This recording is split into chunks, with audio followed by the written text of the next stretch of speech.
इमरान खान जो कुछ है, आज वो पाकिस्तान की पार्लिमानी पार्टी में से सबसे ज्यादा वोटों का लीडर है।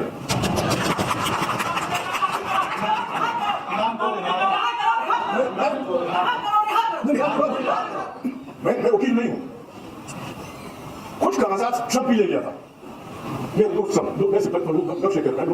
सब साहब भी कुछ कागजात ले गए थे, लोग चढ़ पड़े थे, मारे भी गए थे, लेकिन चीज नहीं।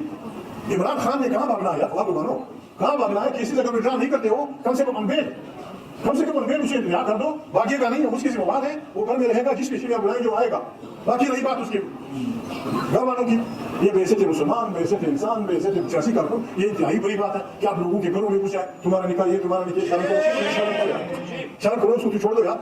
वो अगर अपनी शोहर के साथ जेल में रहना चाहती है वहां भेज दो, अगर वो घर जाना चाहती है घर भेज दो। सही तरीका तो ये है कि उसको जेल करके ले आओ, आएगा आपके पास उसमें।